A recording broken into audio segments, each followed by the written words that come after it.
Hi, this is Amber, and I'm sharing my near-death experience. My near-death experience happened in 2016. I was pregnant with my third son and was diagnosed with postpartum preeclampsia. So after I had my son, about 4 days later is when I experienced what I did. I knew something wasn't right during the pregnancy, but the medical staff just kind of brushed it off, saying it's normal and that everything would be fine, it's normal. But I knew deep inside there was something wrong. So I was sent home about 2 days later, and about a day or two after that is when I had this excruciating headache, which I had felt off anyway, but I just brushed it off as, oh, it's probably because I just had a baby. But this time there was something different. I ended up laying down for a nap, and my fiance at the time came in maybe 2 or 3 hours later and woke me up. It's not like me to take naps, but figuring I just had a baby, maybe that was normal. But it still felt off. Something felt off. So he wakes me up, and I wanted to just go back to sleep. I didn't want to wake up, but he said, no, you probably should eat. The baby might need fed too. So I'm like, okay, yeah, I need to get up. So not long after, this headache turned excruciating. It was so bad I couldn't see. I had to close my eyes. The light was just too bright. I couldn't see. I could hardly walk. And so we're like, yeah, you need to go to the hospital. So went to the hospital. I was taken in. They did my blood pressure, and my blood pressure was like 180 something over 130 something. And they said, you've got postpartum preeclampsia. We need to get you up there now and get you treated. So I couldn't walk at this point. They wheeled me up. And I just remember feeling during that time just in between this place of like peace and just like blah, like whatever. I just, almost like when you have no fight left in you in a way. So we get up there, they start putting the medication in the IV to get to my bloodstream as fast as possible. It wasn't working, and the machine broke. So then they had to manually be doing it, and it still wasn't taking my blood pressure down. And this doctor came in, and I just remember him putting these clothes on so fast. It just seems so vivid. And him saying, we've got to get this treatment in you now, before you die, or go into a stroke, or have a seizure. And normally I'm not one big on medical. Even my children, I did have them with midwives. Except on the third one, that's where I did go to a midwife in the hospital. It's kind of strange how some things played out just perfectly to where I feel it all worked out where I would be safe and ready to be, medically treated as needed be. So he starts doing this treatment. I just felt like, I'm not arguing. Yes, do it, whatever you need to do. And he starts this treatment, and I remember at some point then they're wheeling me down the hallway, and as we're going down the hall, I started seeing these little kind of flashes, and people looked strange. They seemed strange. So I am still not sure if that was maybe a part of a stroke or seizure, but something was happening, and I was kind of phasing in and out, is what I'd say, phasing in and out. So they wheel me down to this room, and it is dark, just dark, no windows, very gloomy and depressive. But we get in there, and at some point the nurse had said to my fiance at the time, it's probably best you go home now.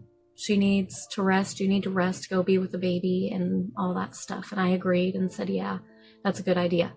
So he ended up leaving, and at some point after that is when I started going into my near-death experience and out of my body. So I was out of my body, and in the corner I saw some of my fiance's past loved ones at the time, and these light figures or beings And now I know them as angels. I wasn't quite sure what they were at first, but they just felt so full of peace and joy and love and warm. So I was seeing all this and like, wow.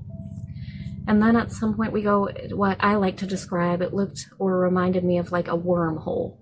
So these beings, the angels, are with me here, surrounding me, just in this presence. I want to say in this place, everything is like frequency and vibration and feeling.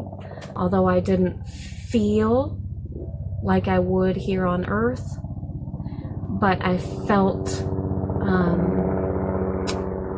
just vibrationally, I guess you can say, and could feel this peace and love and this guidance.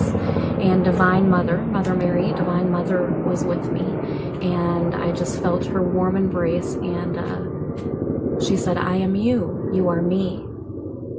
And we're all going in this wormhole, and I see off to the side this darkness. There's these dark shadows, these dark shapes, and I can't really describe them in human form because they don't really look like anything I've ever seen, but weird shapes, shadows, and I wasn't really scared. I just said, well, I'm not going there. Then we get to this other place that's all beauty, and there's these vibrant colors, beautiful shapes, and the only humanly thing I could recognize was butterflies. And it was all just so beautiful, and I just thought and said, wow, that's beautiful. So then at some point where I ended up saying, okay, I don't think I'm ready to die. I have kids. I need to be here for my children. I don't think I'm ready to go. And I said, I want to see my children grow up. I want to be there. And all of a sudden I started getting these flashes of my children when they're older. Just snapshots of birthdays, just conversations. And after that was done, I laughed. I laughed and said, okay, well, if that's all I get, you did give me what I asked for, to see my children older and be there. So you did give me that. So I just felt this overwhelming sense of also gratitude, just feeling grateful that they gave me that. Even though I was laughing and like, okay, if it's my time, I'll go. I still just felt so grateful. All of this is very hard to explain simultaneously, yet not. And even the order, there's not quite an order, except for this part. When I got to what I would describe as heaven or the unconditional love, God, source, it's just unconditional love. I was all of a sudden there in this bright, white, golden, just light, and I had no form. I was nothing. I was just the unconditional love wrapped. I was just this feeling, this unconditional love. That's all I can describe it as. It was so beautiful, amazing, astonishing. So many words I could use to describe this place, this feeling. And I just was it. I'm not sure how long I was there. And then after that, I came back to, I'd like to say, or I was in between at least. So then I was kind of back in my body, but also outside of it, as the angels were showing me how to heal my brain. I saw my brain bleeding and I could see it, and they were showing me both physically and etherically or energetically how to heal it. And they were guiding me and instructing me on how to just heal my body, heal my brain, and heal.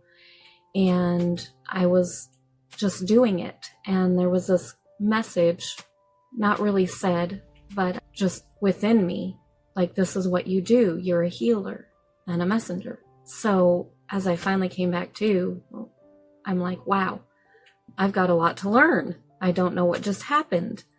After that, started researching. I got training. I went and saw teachers on what I had just experienced. I had researched what had I just experienced. And yes, the angels are definitely a part of my life now. And they help me do the work that I'm here to do as a healer, a messenger, a guide. it changed my life completely. I never would have thought. I came into this realization, I got another chance. I'm here to be Divine Mother, Divine Feminine, to be a guide, a messenger. I'm here for a reason, and how lucky am I to have gotten to stay or come back. I had always had gifts as a child growing up. I had always had visions and dreams, but it was not welcome where I was when I was younger. So it was something I didn't really share too much. A little bit when I was a teenager, I opened up more to it, but I still didn't understand anything. So it was something I just shut down until my second son, when I started receiving messages and automatic writing, channeling messages from Archangel Michael was the first one, and Mother Mary, Divine Mother. And then I still tried to shut it down. I was pregnant almost immediately with my third son, who I ended up having the near-death experience after. I tried kind of shutting it down, but it all just came full force back at me after I had that experience. I knew then the message was, and I knew then I had things to do here, and I had things to share, and just as we all do. But I guess I was a little stubborn. And so now I'm still studying, still learning, still growing, and I learned so much, and I have grown so much. It changed my life completely. It's my career now, channeling, bringing messages, healing sessions. So definitely learn to be grateful for life and to live life, live in the moment and live, to not be afraid and just have fun, laugh, play. I love bringing that up. That's something they really taught me as well. Playing, being that innocent, joyful child, things that bring you joy. Dance, sing, art, creative expression. These things bring us back to our innocence, our purity, and they are a big guiding light to help us through and navigate.